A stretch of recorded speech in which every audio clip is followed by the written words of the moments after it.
Nice to meet you. Nice to meet you. What is your name? My name is Shugaka.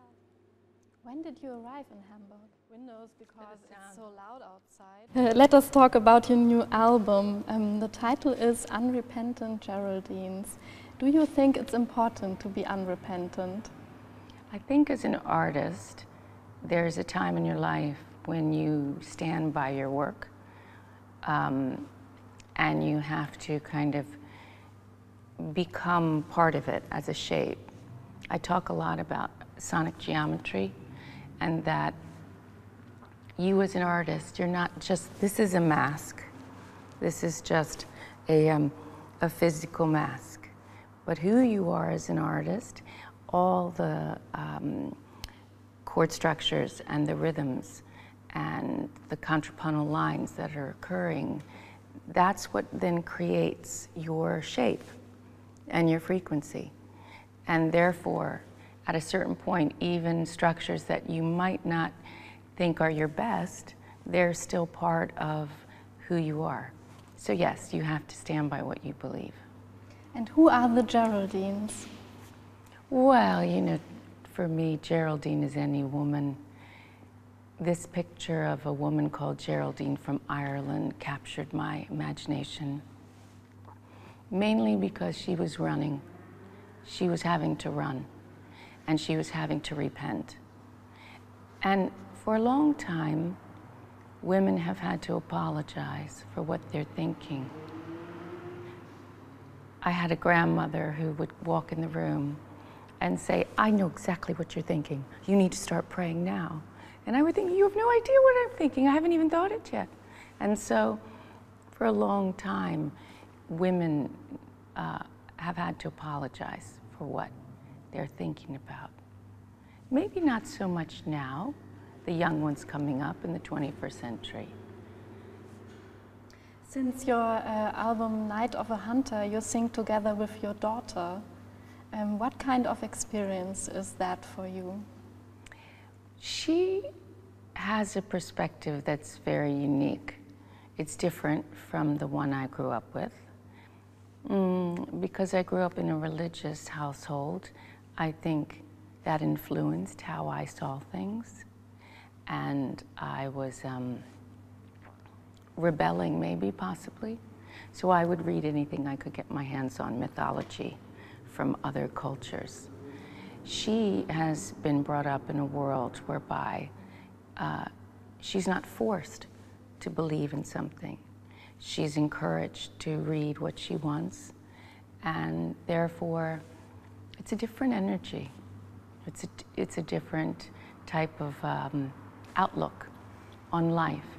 And so when I'm exposed to how she's thinking, then it really gets some ideas sparking.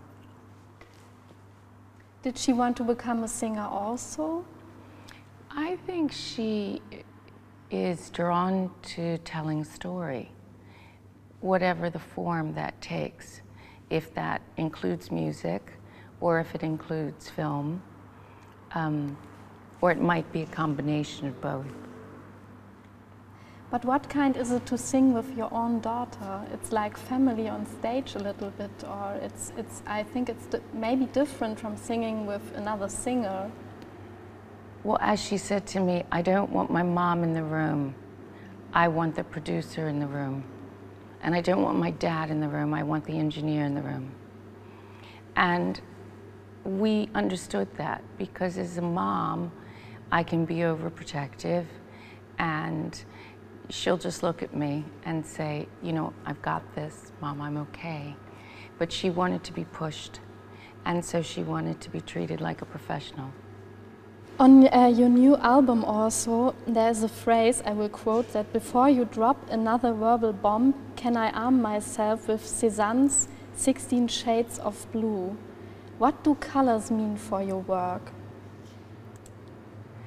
Well, I guess I was fascinated by the idea, and it was Rilke, I think, who originally said this. I read that Cézanne would paint with at least 16 shades of blue at times. And that started to get me thinking about a painting I had seen called The Black Clock, which then expanded the idea of age and what is the definition of age for different people at different times in your life.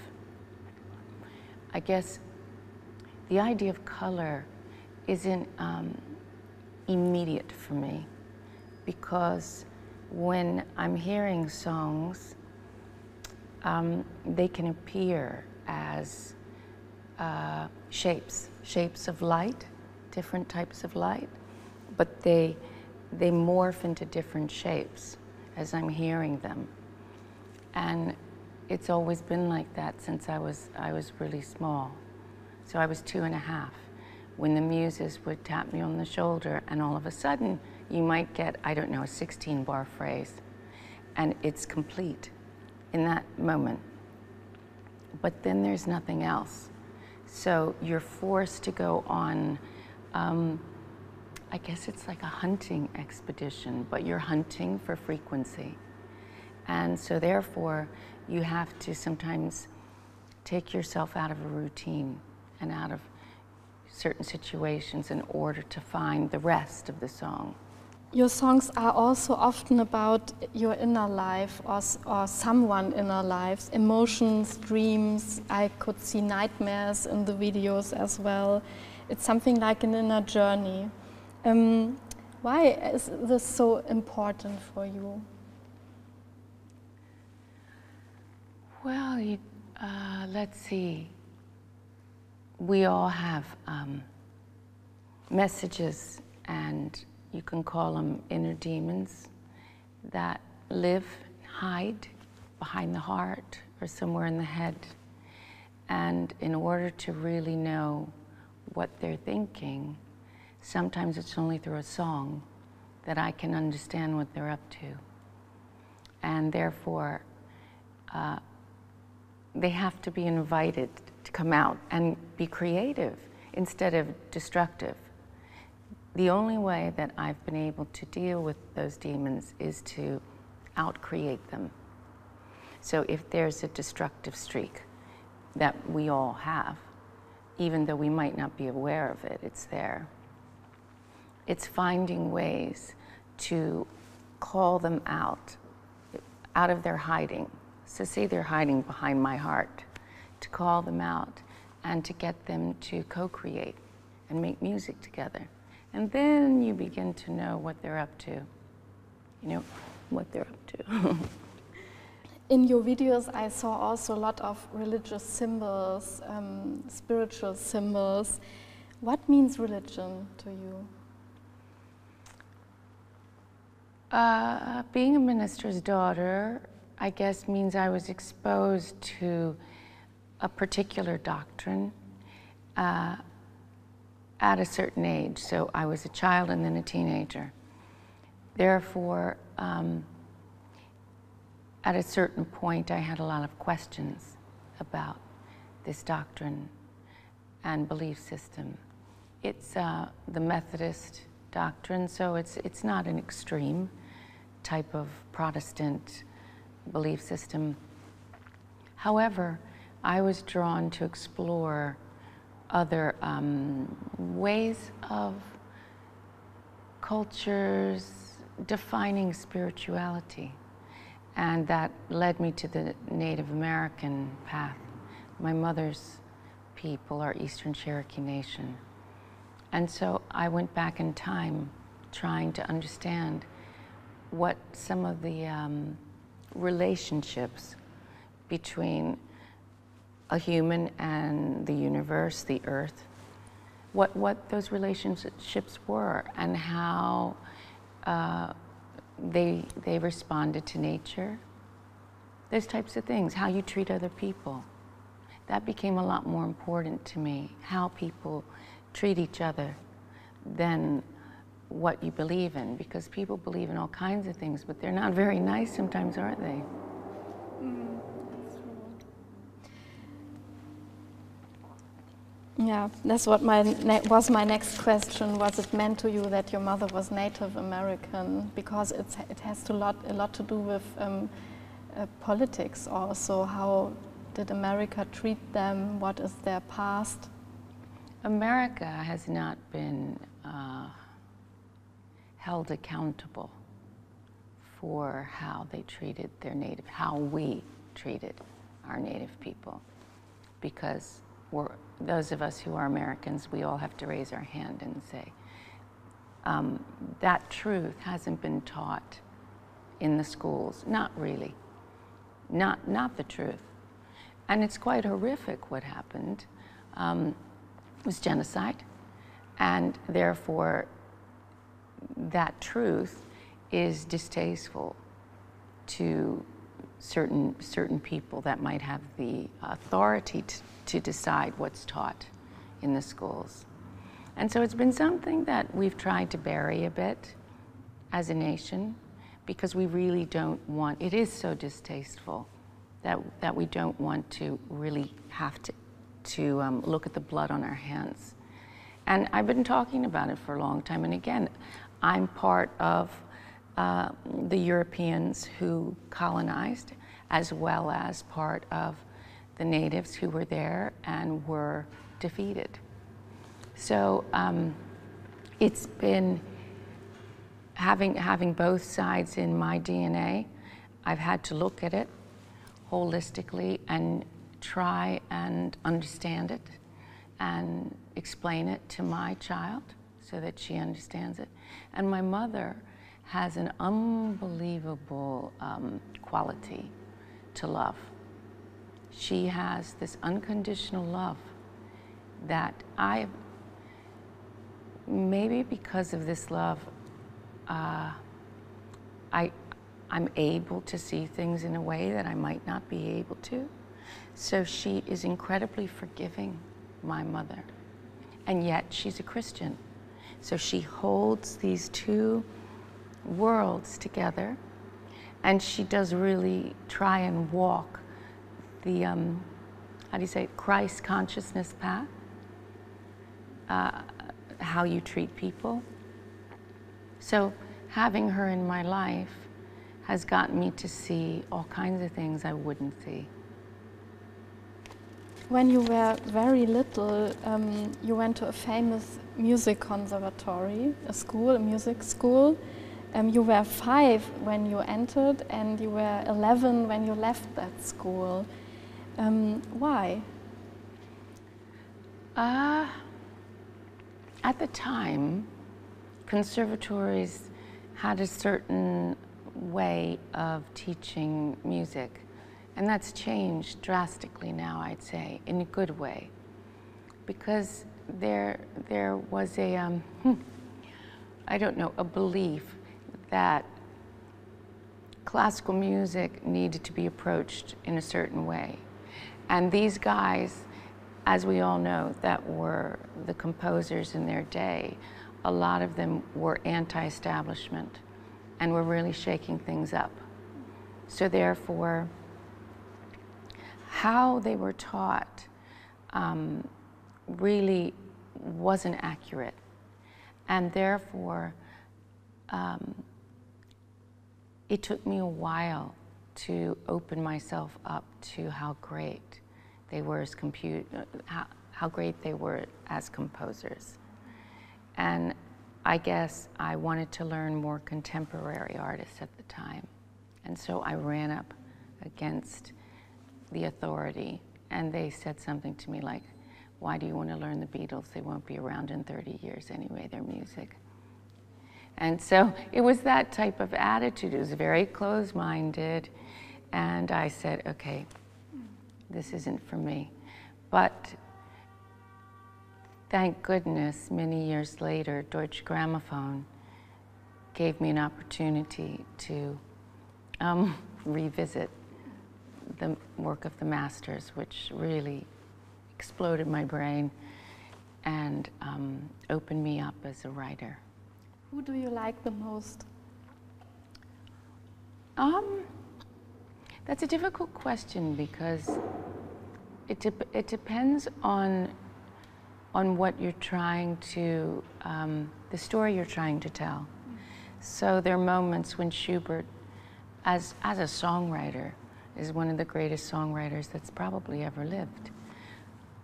But also, having said that, I guess the early 20th century composers, there was something about it.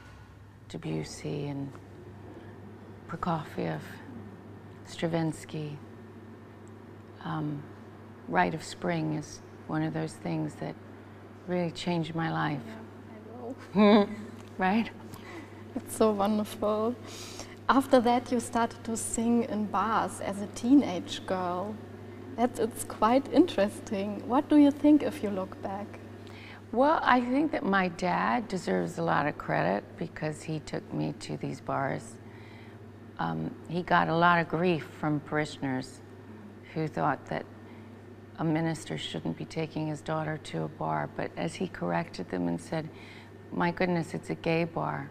Is there any safer place for a 13-year-old girl than a gay bar? And he was absolutely right. They couldn't understand it because they had such a judgment against the lifestyle. But see, we're back to that hypocritical viewpoint. Whereas if you're part of the church, are you walking that Christ consciousness path of unconditional love? Or are you walking the judgmental path that you have to live your life this way and this way and this way, and if you don't, then you don't deserve the love of God? And so I found that all really boring and tedious, all that kind of thinking. So being able to play music to people, not to a type of person, but to anyone, became what, I don't know, inspired me. What kind of experience do you want to have your audience if you play for them? That when they walk away, they are inspired to go be great. Cézanne said something that really kind of kicked me in the pants in a good way. And he said that when he went to the Louvre, he recognized that there were masters surrounding him. And of course, there were some where the technical proficiency was very obvious. But they didn't do it for him because they didn't have the magic. They didn't have that thing. It was, there are artists that will be, listen to me, look at me, you know, the narcissistic artist.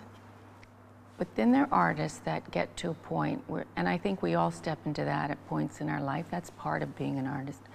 But at a certain point, you realize that what you want to be part of is a tradition where you're able to give back with that type of power and that type of force. The engines are revving.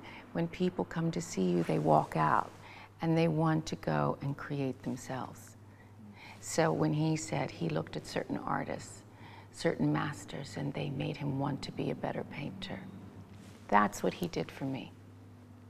Cézanne's work did that for me.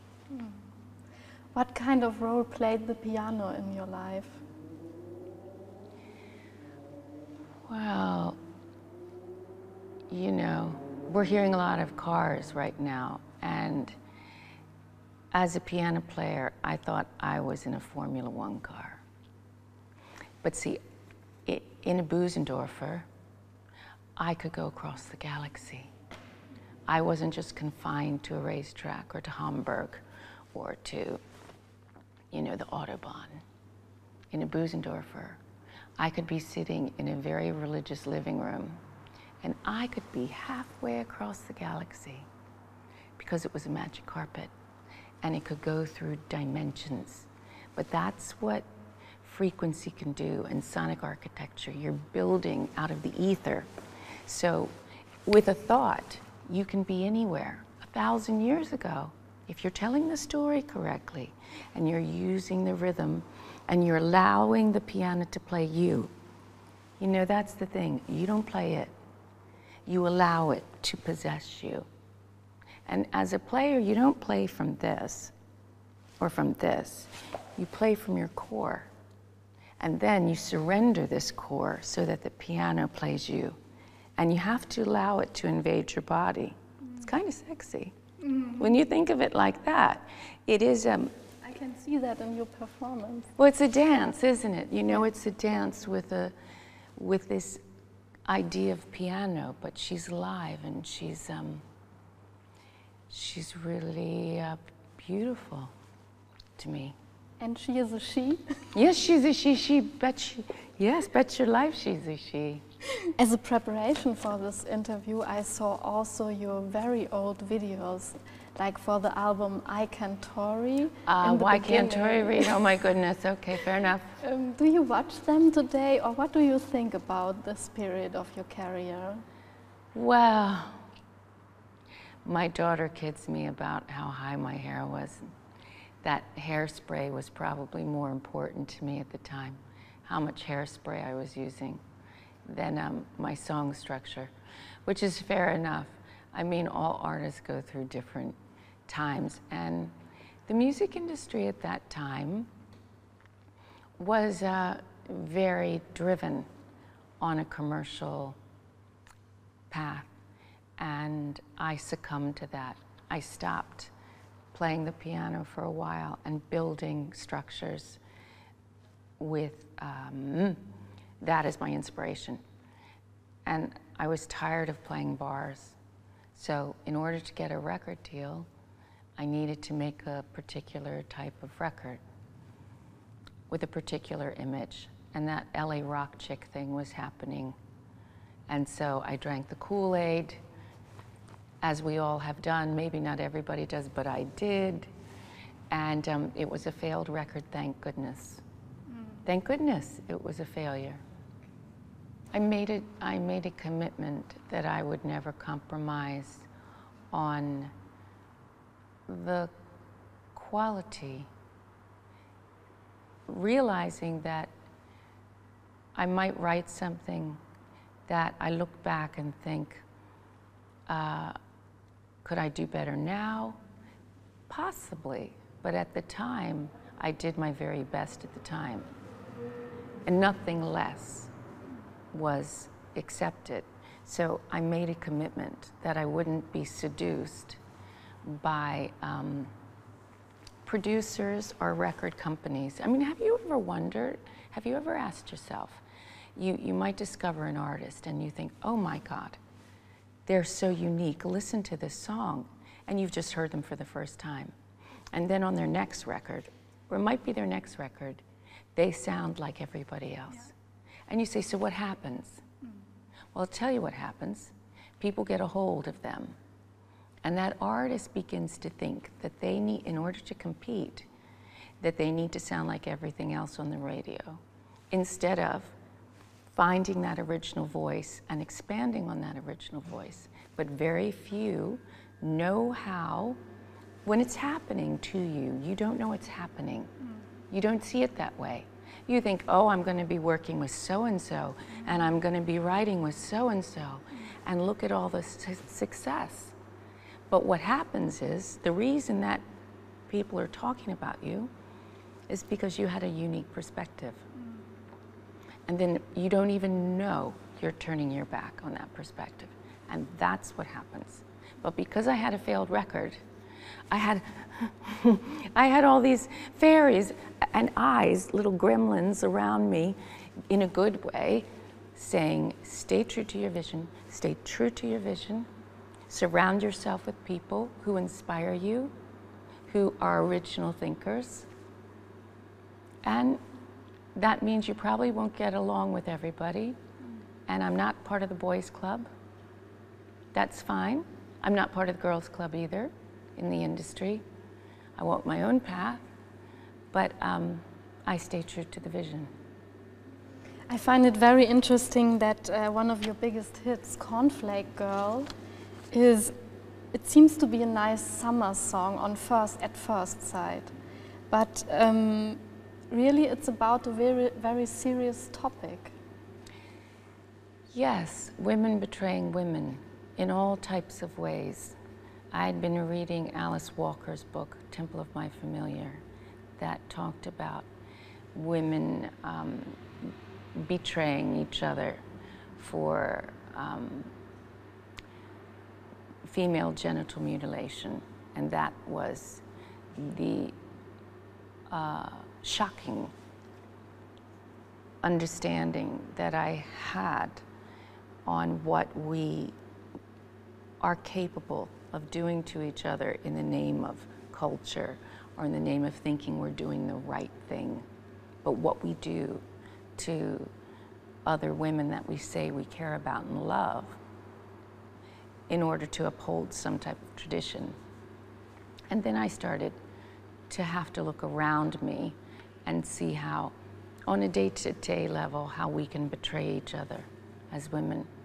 We might not want to admit it or look at it, but how we, you know, when you see a friend of yours and they're failing at something, they didn't get the promotion, and secretly inside, come on, be honest, secretly inside, in your life, you might have said at one time, oh, that's too bad.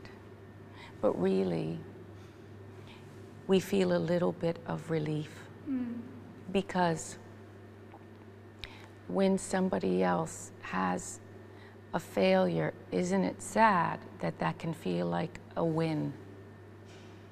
And it's these little subtle things that you begin to look at, and the songs start saying, you know, we need to talk about this, because really somebody else's success should have nothing to do with your own path except to inspire.